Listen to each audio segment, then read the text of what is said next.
지금 온 나라, 온 세계가 난리를 치고 있습니다.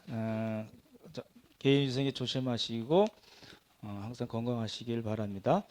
음, 들어오시다가 우리 헌금함이 이렇게 바뀐 거 보셨나요? 예, 우리 강 집사님께서 어디 계시죠? 예. 이렇게 손만 들어주십시오. 예, 우리 강 집사님께서 직접 짜신 겁니다. 우리 박수 한번 해주시기 바랍니다. 감사합니다. 저는 죽었다 깨어나도 그런 재주가 없어서 너무 멋있게 아주 실용적으로 잘 해주셔서 감사드립니다. 지난 그 작은 도서관에서 수요일이었나요? 언제였죠? 인형극 목요일 날인가요? 예, 목요일 날 인형극을 했습니다. 우리 그 진현정 집사님하고 따님이 현수 자매가 이렇게 아주 저는 보지는 못했는데 동영상만 봤습니다. 이렇게 아주 너무 멋있게 해가지고요. 약간 좀 영세 티가 나긴 하는데 또 세트가 또 있대요. 그래서 구입을 해서 하면 더 좋을 것 같고 그거 보면서 요 세트 했으면 좋겠다 이런 생각이 확 들었습니다. 그 이제 복잡한 여러 가지 일들을 많이 해주셔야 되는데 우리 손멸 지사님께서 많이 도와주시고 그러셨습니다. 우리 예. 지난 금요일 날 이제 그 요셉 1부 공부할 때 요셉 1부를 저희가 같이 나눴거든요. 예. 요셉 1부를 나누면서 이제 꿈에 대한 어떤 분이 질문을 해주셨는데 꿈이 계시냐 또는 계시냐 비전이냐 아니면 개꿈이냐 아니면 무의식의 표출이냐를 여쭤보셔서 저는 세 개 중에 하나를 고르라고 그러면 저는 개꿈이다 이렇게 말씀을 드렸는데 이제 그런 측면에서 말씀을 드린 겁니다. 이게 매일 꾸는 꿈 중에 하나였을 거로 이제 저는 보는 겁니다. 그죠? 이게 이제 계속 들으시면 또 이해가 조금 되시겠지만 그 창세기 저자가 요셉 이야기를 이렇게 이야기하면서 몇 가지 이렇게 모티브가 있어요. 꿈 또는 옷 아니면 또 절하는 거 이런 눈물 이런 몇 가지 요소를 가지고 요셉 이야기를 처음부터 끝까지 쭉 이어나가는 거거든요. 그 중에 하나가 이제 꿈인데 꿈이 왜 이렇게 도입이 됐냐면 일종의 그 이렇게 문학적인 요소가 있는 겁니다. 우리는 하나님의 말씀 성경을 이건 하나님의 말씀이야 당연하지만 문학적인 측면에서 보는 걸 많이 놓치거든요. 근데 문학적인 측면에서 본다면 꿈이라는 거는 어떤 지금 요셉에게 있어서의 꿈이라는 거는 어떤 비전이나 계시를 해주는 그런 측면보다는 이렇게 하나님의 섭리가 진행되게 하는 하나의 문학적인 요소로 보는 겁니다. 그런데 이렇게 그렇게 많이 안 들으셔서 조금 어려울 수는 있긴 한데 이제 계속 들으시면 좀 도움이 되시리라고 생각합니다. 그 이제 오늘 본문 보시면은 이제 요셉이 형들을 처음 만났죠. 그죠? 몇 년 만에 만난 걸까요? 그러니까 17세에 와서 30세에 총리가 되고 그랬죠? 그리고 몇 년 있다가 몇 년 동안 풍년이 됐죠? 7년이죠. 그죠? 그리고 형들을 본 게 풍년이 끝나고 흉년 얼마 만에요? 예, 2년 만에. 그렇죠? 그러면 몇 년이 지난 거예요? 17살부터 이때까지 요셉의 나이가 지금 몇 살이죠? 39 정도로 봐야 되겠죠. 그러니까 몇 년 만에 본 거예요? 거의 22년 만에 본 걸로 봅니다. 그렇죠? 그런 생각이 안 드셨나요? 요셉은 왜 총리가 된 다음에 폼나게 딱 그 복음 수레 아시잖아요. 궁중 2호 수레를 타고 가나안에 쫙 가서 왜 아버지 야곱을 찾아가지 않았을까? 이런 생각 안 드셨나요? 그죠? 저는 그런 생각이 자꾸 들던데 이유는 모릅니다. 모르고 아마도 이제 그 7년 풍년을 이렇게 잘 관리하고 7년 흉년을 대비하는 것 때문에 아마 못 가지 않았을까 생각도 되지만 정확한 건 모릅니다. 근데 이제 오늘 드릴 말씀은 그런 겁니다. 요셉이 우리가 4개의 훈련장이 있다고 말씀드렸잖아요. 그 어렸을 때 17살까지, 그리고 두 번째 뭐죠? 두 번째 훈련장은 보디발 집. 그렇죠? 그리고 세 번째는 감옥. 그리고 네 번째 파이널 테스트하고 그 하는 거는 바로 앞에서. 그렇죠? 하나님을 5번이나 이렇게 쭉 이야기하고 하나님을 높이고 증거한다고 말씀을 드렸잖아요. 그래서 이제 요셉은 이제 하나님께서 원하시는 실력과 수준에 이제 도달한 겁니다. 앞으로 더 올라갈 때가 있긴 하지만 지금까지 보면, 그러면 이제 제가 그 요셉을 해석하는 포인트를 3개로 말씀을 드렸어요. 첫 번째는 하나님께서 원하시는 그런 실력과 수준이 갈 때까지 하나님께서 연단시키신다. 그리고 두 번째는 하나님의 구원 역사에 사용하시고, 요셉을 히브리서 기자가 평가했듯이 믿음으로 요셉은, 요 말이 되게 이제 저에게는 중요하게 해석 포인트가 되거든요. 그러면 이제 그 실력과 수준을 갖춘 요셉은 이제 자기의 실력을 발휘할 때가 된 거예요. 그렇죠? 자기의 실력을 발휘할 때가 된 건데, 노예로 팔려오고 22년이 지나서 처음 형들을 만났어요. 여러분 같으시면 어떠실 것 같으세요? 22년 동안 이제 형제들을 떠나져 있었고, 사랑하는 아버지 또 베냐민, 동생 베냐민을 떨어져 있다가 이제 어찌됐든 만났어요. 그러면 여러분 어떻게 하실 것 같아요?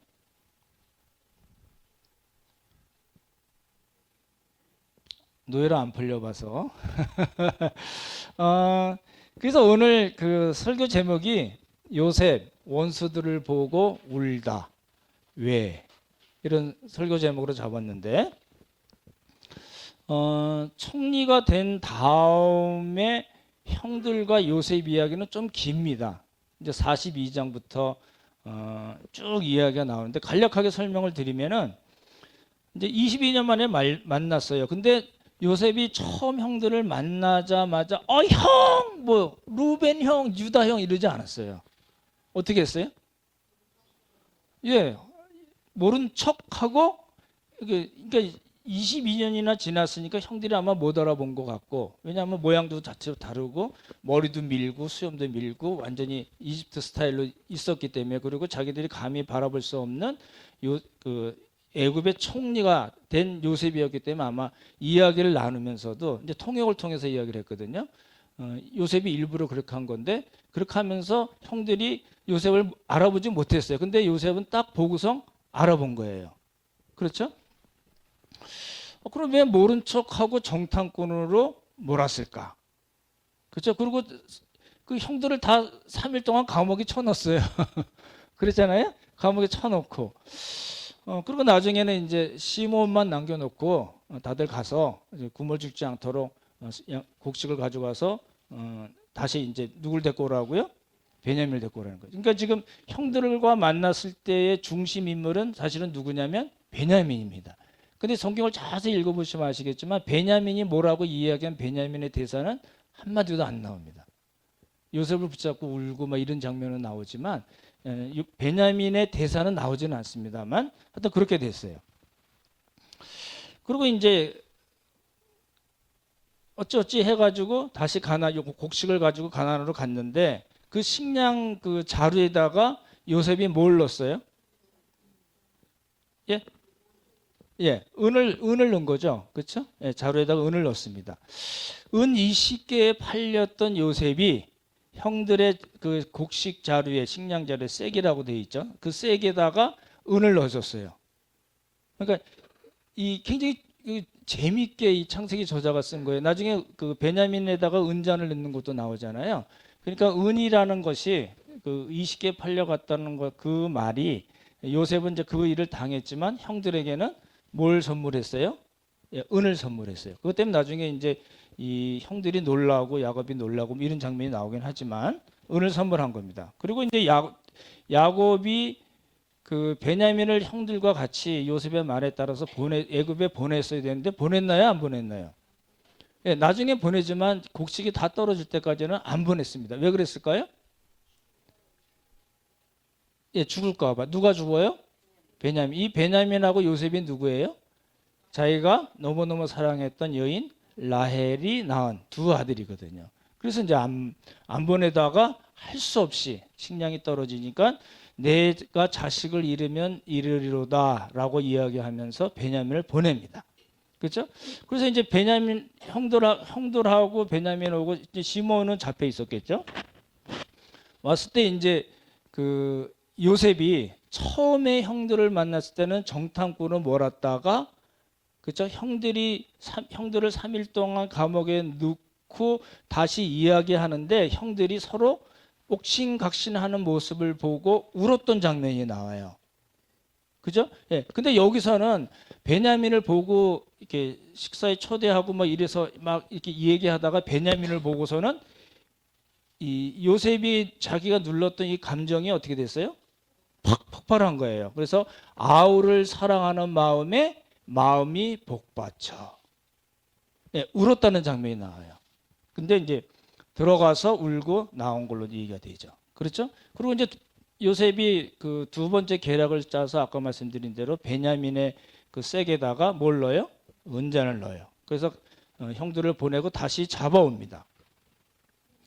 다시 잡아온 다음에 이제 베냐민이 은잔을 훔친 걸로 하고 베냐민만 남기고 베냐민을 종으로 삼고 너희들은 다 돌아가라 그랬을 때 누가 이야기를 해요? 형들을 대표해서 누가 얘기합니까? 예, 유다가 얘기합니다. 되게 재밌죠? 원래 그 형들의 대표는 누구죠? 예, 맏형인 르우벤이에요. 근데 르우벤은 리더, 그 형 장자로서의 그 리더십을 잃었어요. 그리고 이제 루다가 이제 길게 이야기합니다. 길게 이야기했더니 나중에 이제 요셉이 그 유대의 이야기를 듣다가 그 혈육의 정을 누르지 못해서 뭐라고 표현되어 있냐면 방성대곡 했다고 나옵니다. 그죠? 막 소리를 지르고 울고 난리를 친 겁니다. 그래서 바로까지 알게 되는 그런 이야기들이 나오잖아요. 이제 그게 이제 요셉과 형들이 만난 그런 이야기들입니다. 그런데 오늘 살펴볼 건 뭐냐면 왜 요셉이 형들을 22년 만에 만났는데 이제 왜 모른 척하고 형들을 정탐꾼으로 몰았을까? 이제 간첩이라고 이렇게 번역된 성경도 있거든요. 왜 간첩으로 몰았을까라는 겁니다. 이제 이게 그 우리가 이제 성경을 볼 때 그냥 이렇게 옛날에 우리는 요셉에 대해서 많이 들어서 알잖아요. 그래서 요셉은 이제 실력과 수준을 여러분 이해를 하셨을 거로 보면 그 실력에 도달했으니까 이제 형들을 용서하는 장면이 나오고 있구나 이렇게 생각하시지만 그거는 이미 요셉은 다 정리가 된 상태예요. 형들을 만나서 용서한 게 아니고 만나기 전부터 다 용서가 돼 있는 상태예요. 그렇게 간접적으로 알 수 있는 그 구절이 있거든요. 그럼 왜 형들을 정탐꾼으로 몰고 간첩으로 몰아서 왜 그렇게 골탕을 먹였냐? 감옥에도 넣고 왜 가난에 왔다 갔다 하게 만드느냐? 한 일주일 걸리는 거리거든요. 왜 거기를 왔다 갔다 하게 했느냐? 이 얘기입니다. 그러고 나서 왜 나중에 형들이 이야기하는 모습을 보고서 왜 울었을까? 이제 몇 번 울었을까요, 요셉이? 예. 그 요셉의 이야기를 창세기 저자가 요셉의 이야기를 할 때 모티브를 뭐로 쓰냐면 아까 말씀드린 꿈도 나오고 그렇죠? 옷도 나오잖아요. 채색옷부터 시작해서 제수옷, 노예옷, 제수옷 그리고 세마포옷 기억나시죠? 예, 옷으로 쭉 연결하기도 하고 그렇죠? 근데 또 한 가지 포인트는 모티브는 뭐냐면 눈물로 요셉의 이야기를 쭉 이어갑니다. 그러면 이제 그 네 번을 울었다는 장면이 나오는데 오늘 읽은 장면에 나오잖아요. 처음에 형들을 만나서 감옥에 넣고 3일 후에 이야기를 듣는데 요셉이 못 알아듣는 걸로 알고 형들끼리 자기네끼리 막 이야기하는 거 듣고 요셉이 갑자기 울어버렸어요. 나가서 울고 들어왔어요. 그리고 베냐민을 보고 두 번째는 베냐민을 보고 너무너무 그 사랑에 못 이겨서 울고 그다음에 세 번째는 그 베냐민을 자루에다가 은잔을 넣고 다시 왔을 때 그렇죠? 유다의 이야기를 들으면서 갑자기 폭발했어요. 방송되고 했다. 그리고 또 나오는데 50장에 한 번 더 나옵니다. 50장에 야곱이 죽은 다음에 장사를 이제 가나안 땅에 아주 성대하게 치릅니다. 치르고 나서 왔는데 형들이 뭐라고 얘기하냐면 두 번이나 그렇게 얘기하잖아요. 퀴즈에 나올 겁니다. 두 번이나 이야기하는데 뭐라고 얘기해요? 한 번은 다른 사람을 보내서, 한 번은 형들이 와서 무릎을 꿇고 엎드려서 뭐라고 얘기하냐면, 아버지가 우리 살았을 때 그 요셉 너한테 우리 죽이지 말라고 그래서 우리 용서해 줘야 돼 하고 목숨을 구걸하는 장면이 나오거든요. 그 이야기를 듣고 요셉이 또 울어요. 그러니까 네 번이나 우는 겁니다. 근데 오늘은 이제 첫 번째 걸 보는 거거든요. 여러분 이제 왜 울었을까요? 생각해 보실래요, 한번? 요셉은 왜 울었을까요? 첫 번째 형들을 만나서 정탐꾼을 몰다가 그리고 형들이 이야기하는 거를 이제 요셉이 모른다고 생각하고 자기네끼리 막 이야기하는 걸 듣고 나서 요셉이 왜 울었을까요? 생각해 보셨나요? 예. 어떻게 뭐라고요? 왜? 그냥 편하게 말씀하시면 예. 감격해서요. 형들을 봐서 너무너무 좋아서. 혈육의 정에 의해서. 우리 그렇게 볼 수도 있죠. 근데 만약에 혈육의 정 때문에 그렇다면 왜 처음 만났을 때 형! 뭐 이러지 않았을까요? 서로 이야기를 하고 정탐꾼을 몰고 3일 동안 감옥에 놓거든요. 그리고 나서 다시 나와서 이야기하는 거 듣다가 그 내용 때문에 형들이 말하는 그 내용 때문에 울은 걸로 돼 있어요. 그러니까 세 번, 네 번 울었다고 말씀드렸는데 두 번째는 두 번째, 세 번째, 네 번째. 그러니까 두 번째, 세 번째는 혈육의 정 때문에 울은 걸로 봐야 되고 다섯 번째 50장의 마지막 네 번째 울은 거는 형들이 아직도 자기를 이해하지 못하는 것에 대한 답답함이 있었거든요. 그렇죠? 아버지 때문에 자기들을 살려줬다고 생각하는데 요셉의 생각은 전혀 다른 거였거든요. 그런데 왜 첫 번째는 정탐꾼을 몰고 3일 동안 감옥에 넣고 다시 나와서 형들이 이야기하는 내용을 듣고 왜 울었을까? 오늘 이제 저희가 살펴봐야 될 겁니다.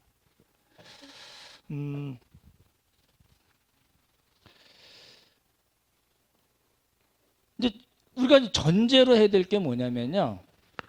요셉은 그 13년 동안 그리고 7년, 2년 동안 하나님께서 원하시는 실력과 수준에 충분히 도달했고 그리고 하나님의 이제 그 단계, 첫 번째 단계에서 넘어서 지금은 하나님의 구원 역사에 쓰임을 받고 있는 중입니다. 그런 관점에서 봐야 되거든요. 요셉이요. 이제 그겁니다. 요셉이 형들을 딱 보고 뭘 알았을까요? 형들인 걸 알아봤겠죠. 그리고 뭘 알았을까요? 예, 그겁니다. 형들의 수준을 한 번에 딱 알아본 겁니다. 그런 성경이 나와? 이제 이 포인트를 놓치시면은 왜 요셉이 네 번 울음 중에 첫 번째 울음을 터뜨렸을까를 놓치게 되거든요. 그러면 이제 요셉의 실력과 수준 그리고 하나님의 구원 역사에 쓰임 받는 그 부분을 놓치거든요. 우리 한번 성경을 찾아보실래요? 오늘 읽었던 42장 한번 보시기 바랍니다.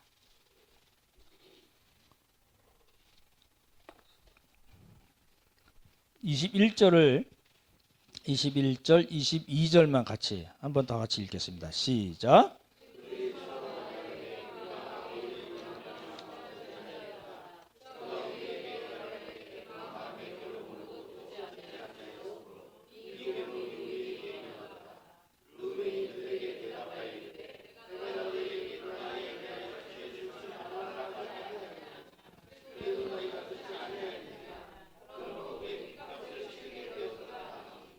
예, 그리고 23절에 보면 피차간의 통역을 세웠으므로 그들은 요셉이 그 말을 알아들은지를 알지 그들은 요셉이 그의 말을 알아들은지를 알지 못했더라. 이렇게 나오잖아요. 이게 뭘까요?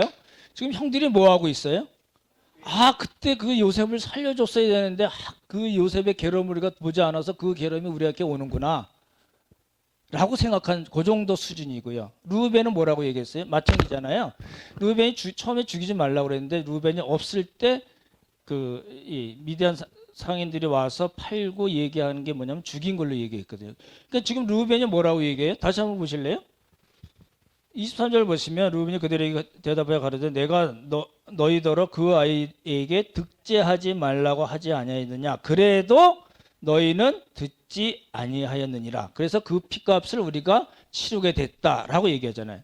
지금 형은 그 12명의 그 형제 중에 맏형인 루벤은 지금 어떤 일을 해야 되냐면 동생들을 대표하고 보호하고 인도하고 장자로서의 역할을 해야 되는데 지금 여기서는 어떻게 하고 있어요? 동생들을 탓하고 있는 겁니다.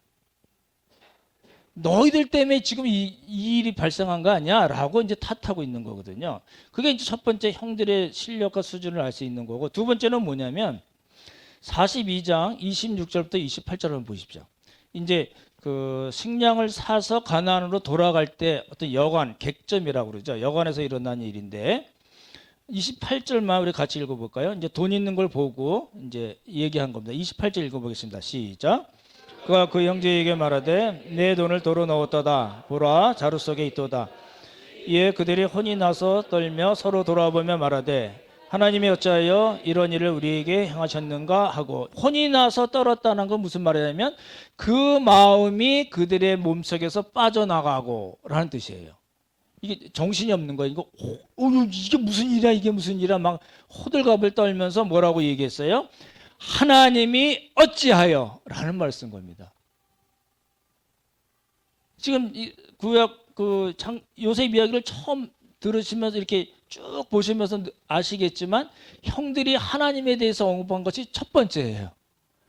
이게 첫 번째. 이게 요셉은 보디발 아내에게 내가 어찌하여 하나님께 득지하여 이랬지만 이 사람들은 뭐라고 그랬어요? 하나님이 어찌하여 이런 일을 우리에게 행했는가 라고 얘기하는 거야. 하나님을 원망하는, 불평하는 그 수준에 있었다는 거거든요. 그렇죠? 그렇게 알 수 있는 거고, 이걸 봐서 아, 형들의 수준이 이런 거였겠구나 또 알 수 있어요. 하나 더 알 수 있는 게 있습니다. 45장 한번 보십시오. 45장 24절 한번 보십시오.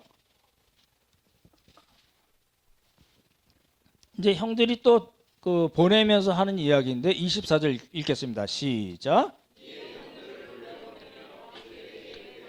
당신들은 길에서 다투지 말라 하였더라. 뭐라고요? 가나안에 가는 길에 다투지 말라. 이건 무슨 이야기냐면 책임을 전가하거나 화내는 일을 하지 말라라는 뜻입니다. 그러니까 이제 이 구절들을 통해서 우리가 알 수 있는 건 뭐냐면 형들의 수준입니다. 근데 지금 22년 동안 요셉은 어떻게 됐어요? 예, 노예로도 팔려가고 감옥에도 들어가고 억울하게 들어가고 감옥에서도 너무너무 힘든, 그렇죠? 예, 착고에 발이 채이고 쇠사슬이 몸을 뚫어버리는, 영혼을 뚫어버리고 숨을 못 쉬게 콕콕 막히게 하는 그런 일을 통해서 하나님께서 원하시는 실력과 수준으로 갔지만 그 22년 동안 형들은 뭐 했냐는 거예요.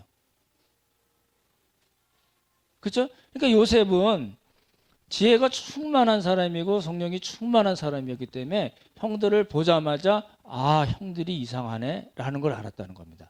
그래서 혈육의 정에 못 죽여서 형! 뭐 이렇게 하지 않고 뭐라고 그랬다고요? 모른 척하고 정탐꾼으로 몰고 감옥에 3일 동안 놓고 형들이 이야기하는 것, 그 내용을 보고 울었다는 겁니다. 이해가 되시죠? 그죠? 이제 이렇게 요셉의 울음을 이제 네 번의 울음을 요셉 스토리에 이렇게 그 문학적인 요소로 말씀을 드렸는데, 첫 번째 요셉의 눈물에 대해서 이렇게 저는 이제 그렇게 해석을 해서 말씀을 드리는데, 아마 요셉 이야기를 들으시면서 처음 들으신 분도 많으실 거라고 생각이 돼요. 저도 그렇게 처음 설교하는 거니까. 그렇게 봐도 되나? 이제 이런 생각이 들으실 것 같기도 해요. 처음 듣는 해석이기 때문에. 근데 이제 말씀드렸듯이 창세기 저자가 요셉을 풀어갈 때, 요셉의 이야기를 할 때, 아, 이 사람은 꿈의 사람이야, 믿음의 사람이야, 비전의 사람이야. 그래서 그걸 놓치지 않고 가서 하나님이 애굽의 총리로 삼으셨어. 이런 포인트로 볼 건가? 그런 관점에서 볼 건가? 아니면 하나님께서 요셉을 어떤 경과를 통해서 어떤 훈련을 통해서 하나님이 원하시는 실력과 수준으로 가게 하시고 결국은 하나님의 구원 역사에 귀하게 들어 사용하셨는가로 볼 건가의 문제입니다. 두 가지를 다 택할 수는 없습니다. 그래서 제가 금요일 날도 그런 말씀을 드렸는데 해석학적인 선택을 해야 되는 그런 내용이거든요. 근데 저는 이제 말씀드렸던 첫 번째 요셉이 너무너무 뛰어난 사람이라서 꿈도 갖고 믿음도 가져서 결국은 애굽의 총리가 됐다 이렇게 설명을 드리지 않고 그게 아니라 하나님께서 요셉을 먼저 보내시고 요셉이 하나님께서 원하신 실력과 수준에 가도록 하나님께서 연단하시고 훈련하시고 다루셨다. 라는 관점에서 말씀드리는 거예요. 그게 제가 전에 요셉 두 번째 말씀드렸던 시편 105편의 관점이라는 겁니다. 그렇죠? 그러니까 창세기 내용을 해석할 때 막 해석하지 못하도록 이 시편 105편에서 성령의 감동을 받은 시편 기자가 그렇게 써서 우리가 두 가지를 같이 놓고 해석을 하자면은 이 첫 번째 관점에서 해석하기가 어렵다는 겁니다. 그래서 자꾸 꿈, 비전, 믿음 이게 아니고 하나님의 역사로 본다는 겁니다. 그렇죠? 그래서 제가 처음 말씀드릴 때 우리가 구약 성경 인물을 볼 때 모범을 위한 케이스로 우리가 봐야 될 건가 아니면 하나님의 구원 역사의 관점에서 먼저 볼 건가를 이제 설명을 드렸던 겁니다. 그렇죠? 조금 더 이해를 돕기 위해서 이제 그렇게 말씀을 드리자면 이제 여러분 혹시 그런 적 없으신가요? 이제 옛날에 오래 전에 믿음의 동지들이 있었어요.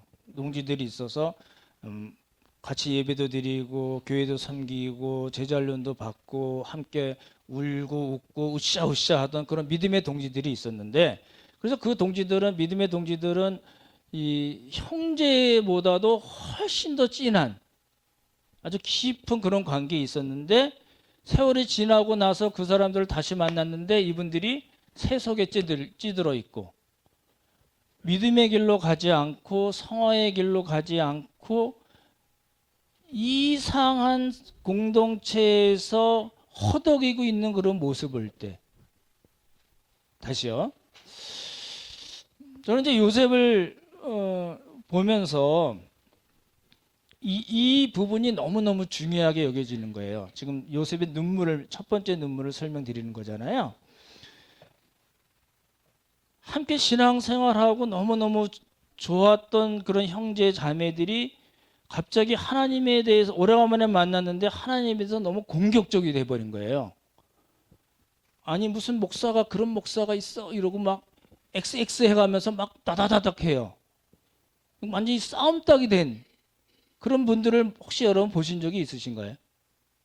그랬을 때 여러분의 마음은 어떠셨을까요? 그죠? 제 친구가 그런 친구가 있어요. 오랫동안 어려서부터 주일학교부터 계속 같이 자라왔고 대학 생활도 같이 너무 재밌게 같이 하고 대학부도 같이 하고 그랬던 형제인데 이제 결혼하면서 다른 교회 가서 아주 신앙생활 잘했어요. 그 목사님 너무 좋다고 막 이러다가 어느 날 제가 그 중국 선교사 갔다가 와서 만났는데 확 바뀌었어요. 완전히 이제 180도 바뀐 거예요. 아까 말씀드린 대로 교회에 대해서 공격하고 그 목사 뭐 이러가면서 이제 따다다닥 하고 우리 친구들 같이 모임에 모여서도 우리는 같이 하나님께서 도와주시고 그랬던 일들을 간증하는 뭐 그런 자리에서도 이렇게 안티 아시잖아요. 그런 분들이 있잖아요. 그런 모습을 볼 때 어땠을까? 제 마음이 한순간에 무너지더라고요. 여러분도 혹시 그런 경험이 있으시라고 생각이 됩니다. 그러니까 어쩔 수 없이 같이 식사하고 밥 먹고 잘 지내니 뭐 건강은 괜찮니? 애들은 잘 자라니? 뭐 이런 얘기 정치 경제 날씨 이야기 하다가 지나가요. 헤어지잖아요. 그 헤어지면서 마음이 어떨까요? 그야말로 허망해지는 거죠. 그 전에는 같이 주의 일을 하겠다고 열심히 젊었을 때 열심히 봉사하고 하나님 섬기고 같이 전도하고 말씀 공부하고 막 그랬던 친구인데 이게 세월이 지나면서 완전히 바뀌어버린 구원이 있나 저 친구라고 의심할 정도까지 간 그런 형제들을 보면 여러분 마음이 어떠신 거예요? 이제 병든 공동체에서 너무너무 힘들어하고 정말 하나님을 섬기는 건지 목사를 섬기는 건지 구분이 안 갈 정도로 영적으로 아주 큰 침체에 빠진 사람들을 보면 여러분 어떤 생각이 드시나요? 이런 겁니다. 그러니까 지금 요셉 입장에서는 22년 만에 만난 형제들을 보니까 수준을 딱 알겠어요. 그러니까 가다가 싸우지 마, 다투지 마 이런 얘기할 정도로 형들의 수준이 어떻게 했어요? 도무지 이 밑바닥에서 벗어나지 못하고 있는 그런 모습을 본 거예요. 그렇죠? 그래서 첫 번째 요셉이 형들을 보면서 울었던 거는 혈육의 정이 아닙니다.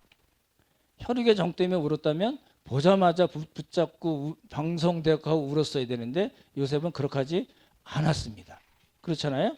그래서 우리가 요셉의 눈물의 의미가 무엇인가를 잘 보셔야 됩니다. 요셉이 왜 울었을까 성경에 나오나요? 우리가 이제 찾아볼 수 있는 구절들이 있습니다. 한번 보시죠. 45장 한번 보시기 바랍니다. 45장 5절. 5절부터 7절인데 같이 한번 읽어볼까요? 중요한 구절이라서 같이 읽겠습니다. 시작. 당신들이 나를 이곳에 팔았다고 해서 근심하지 마소서, 한탄하지 마소서. 하나님이 생명을 구원하시려고 나를 당신들보다 먼저 보냈나이다. 이 땅에 2년 동안 흉년이 들었으나 아직 5년은 밭갈이도 못하고 추수도 못할지라. 하나님이 큰 구원으로 당신들의 생명을 보존하고 당신들의 후손을 세상에 두시려고 나를 당신들보다 먼저 보내셨나니. 요겁니다. 보십시오. 지금 요셉은 지금 뭐 하려는 거예요? 지금 형들에게 걱정하지 말라고 당신들이 납한 게 아니고 하나님 나를 먼저 보내셨다. 아직 그 흉년이 지금 2년뿐이 안 됐으니까 5년 동안은 밭갈이도 못하고 추수도 못할 거다. 그리고 하나님 나를 보내신 것은 많은 사람들의 생명을 구하기 위한 거다라고 얘기했잖아요. 그죠? 한 구절 더 볼까요? 50장 보십시오.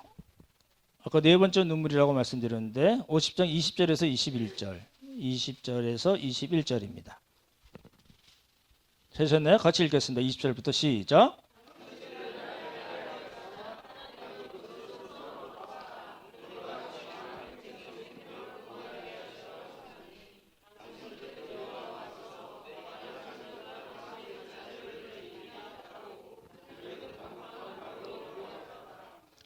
예, 제가 나중에 이제 50장 할 때도 말씀을 드리겠지만 하나님께서 요셉을 먼저 보내셨던 것은 요셉은 지금 다 알고 있는 얘기예요.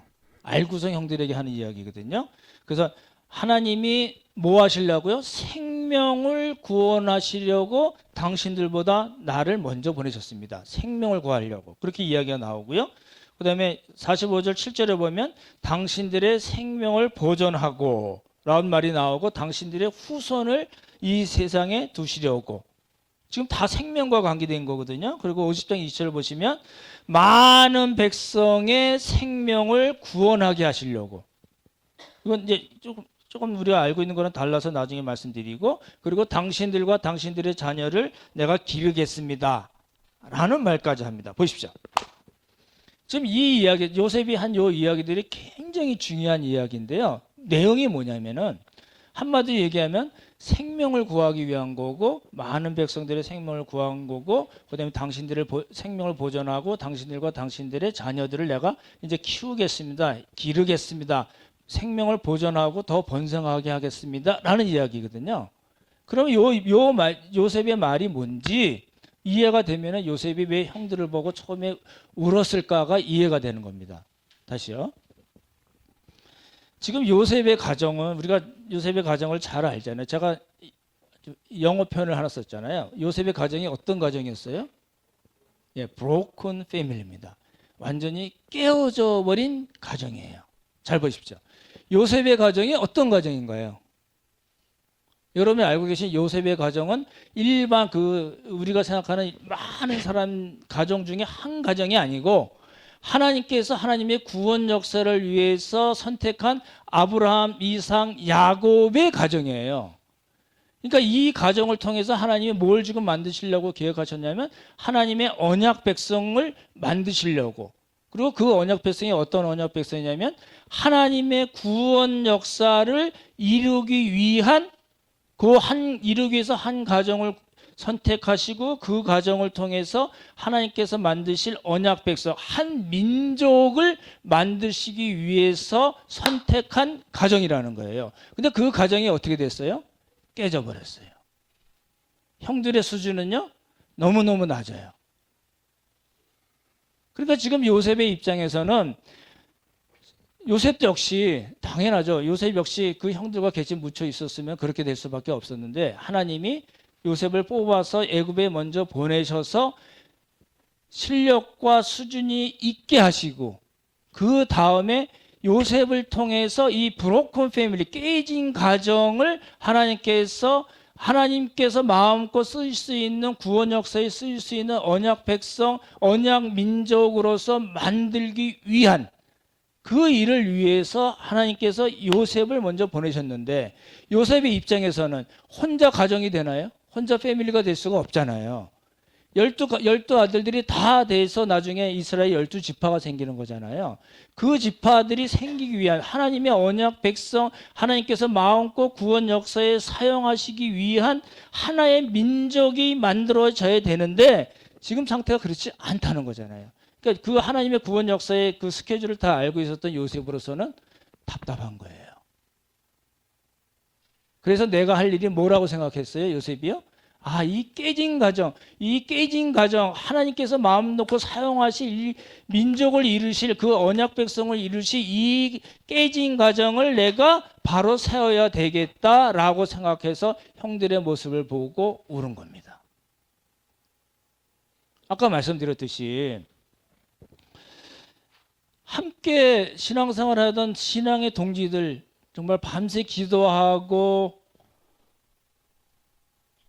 말씀 연구하고 서로를 위해서 기도하고 교제하고 함께 예배드리고 함께 사역했던 그 너무너무 귀중한 형제 자매들이 시간이 지나서 영 엉뚱한 모습으로 변질되어 있는 모습을 볼 때 그 사람들이 어느 공동체에 소속되어 있는데 그 공동체가 너무너무 병든 공동체라서 도저히 거기서 이 사람들이 있어서는 안 될 그런 상태에 있는 그런 모습을 볼 때 말씀드렸던 대로 우리의 마음이 허망해지고 눈물을 흘릴 수밖에 없잖아요. 지금 요셉이 그런 상태를 이제 형들을 통해서 본 겁니다. 그래서 지금 요셉은 형들을 보내서 야곱의 70명의 모든 가족을 다 애굽으로 내려오게 해서 그들의 생명을 보존하고 유지할 뿐만 아니라 깨졌던 브로큰 패밀리를 하나님께서 선택하시고 하나님의 구원 역사에 마음껏 사용할 수 있는 그런 한 가정으로, 한 민족으로, 언약 백성으로 만드는 일에 요셉이 쓰여졌다는 겁니다. 이거 대실이라고 보고요. 그렇죠? 이제 이렇게 말씀드릴 수 있는 성경적인 근거가 하나 또 있습니다. 하나님께서 야곱의 가정이 애굽으로 내려갈 때 야곱에게 하나님께서 하신 말씀이 있어요. 한번 보죠. 46장입니다.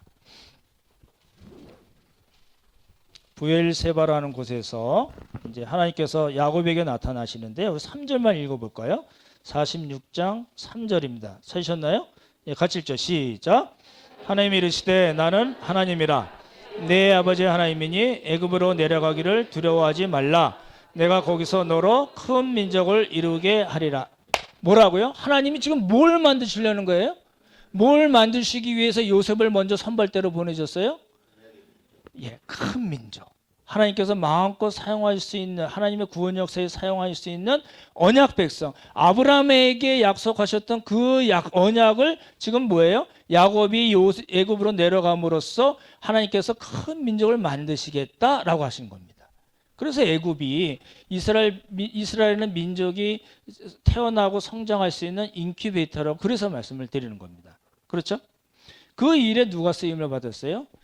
요셉이 쓰임을 받고 지금 그 일에 쓰임을 받은 요셉은 어떻게 하려고 그러는 거예요?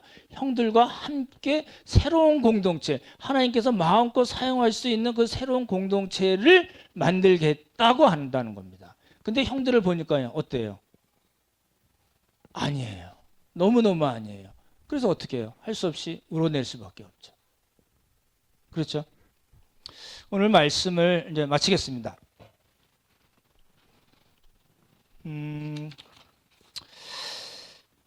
하나님께서 요셉을 연단하시고 훈련하시고 단련하셔서 하나님께서 원하시는 그런 수준, 실력과 수준을 있게 하셨어요.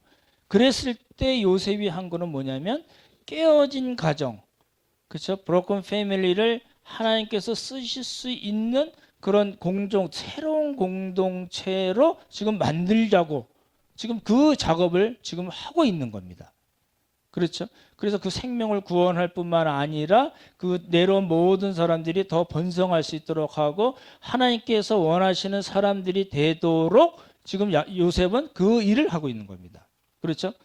우리 역시 마찬가지 아닌가요? 여러분 좀 구원을 받으신 분들이죠? 예수님 믿으신 분들이죠? 그렇죠? 예. 그럼 좀 우리가 여러 가지 방식을 통해서 예배를 통해서 또 훈련을 통해서 뭐 여러 가지 모임을 통해서 교제를 통해서 지금 우리들의 실력과 수준이 이렇게 점점 올라가야 됩니다. 그 일에 여러분 힘을 쓰셔야 됩니다. 그렇죠? 그 다음에는 어떻게 할 거냐는 거예요. 이게 이제 많은 분들이 제가 그 하나님의 훈련장을 잘 이겨낼 수 있는 팁을 4가지 말씀드린 중에 예배, 교제, 또 뭐 말씀드렸죠? 예배, 교제, 예, 말씀 들어가고 그다음에 사역 말씀드렸잖아요. 이 사역을 놓치는 경우가 많습니다. 인풋은 많은데 아웃풋이 없는 경우가 많이 있어요. 그래서 지금 요셉을 보면 전혀 그렇지가 않거든요. 그렇죠? 그래서 이제 우리가 그 훈련과 교제와 예배와 사역까지 통해서 점점 하나님의 사람으로 되어 나가면서 우리가 놓치지 말아야 될 게 뭐냐면 공동체입니다.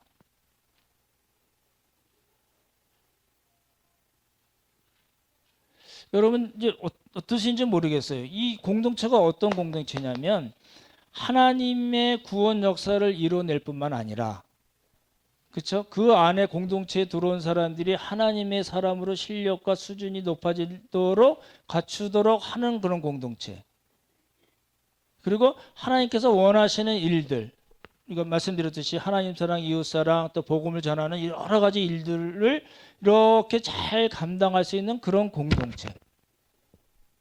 그게 이제 우리들에게 있어서는 중요한 문제라는 겁니다. 그렇죠? 하나님의 구원 역사를 감당하는 그런 공동체를 만드는 것이 우리들에게 있어서 중요한 사역 중에 하나입니다. 그렇죠? 그 일을 위해서 하나님께서는 요셉을 그렇게 힘들게 그렇게 오랜 기간 동안 요셉을 만들어 나갔을 뿐만 아니라 요셉이 누구라고요? 우리가 누구라고요? 예, 우리가 요셉이라는 거예요.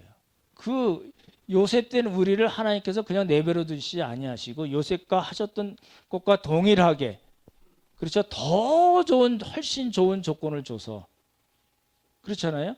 요셉이 성령을 받았다 이런 말은 없잖아요. 우리는 이미 예수 그리스도를 통해서 예수 그리스도 십자가 모든 십자가 사역을 다 알 뿐만 아니라 성령으로 우리가 다시 거듭난 사람이 됐잖아요. 하나님의 자녀가 됐을 뿐만 아니라 성령을 받은 사람일 뿐만 아니라 요셉에게 없었던 뭐가 있어요? 공동체가 있잖아요. 그렇게 좋은 조건에 있는 우리들이거든요. 그 사람들이 그런 우리들이 지금 하나님께서 우리를 어디로 끌고 가시려는 그런 목표를 갖고 우리에게 이런 일들을 당하게 하시는가를 먼저 생각할 뿐만 아니라 우리가 실력과 수준이 됐을 때 충분히 하나님의 일을 구원 역사를 우리가 이뤄낼 수 있다. 그 일에 하나님이 우리를 쓰시려고 우리를 부르셨다라는 생각을 우리가 가지셔야 될 것 같습니다. 여러분의 삶과 사역을 통해서 공동체를 새롭게 세우고 또 더 크게 쓰임 받도록 하는 우리 모두가 되기를 예수님의 이름으로 축원합니다. 기도하겠습니다. 하나님 아버지, 요셉이 실력과 수준을 갖춘 후에 가장 처음 한 일은 깨어진 가정, 하나님께서 쓰셔야 될 하나님의 언약 백성, 하나님의 언약 민족을 만들어내야 될 그 깨어진 가정을 다시 세우는 일을 하는 것을 보았습니다. 하나님 아버지, 우리들에게도 동일한 은혜를 아버지 허락하여 주셔서 우리가 속한 가정이 하나님께서 원하시는 그런 가정인지, 그런 믿음의 가정인지 다시 살펴보게 하시고 그 일에 우리를 사용하여 주시옵소서.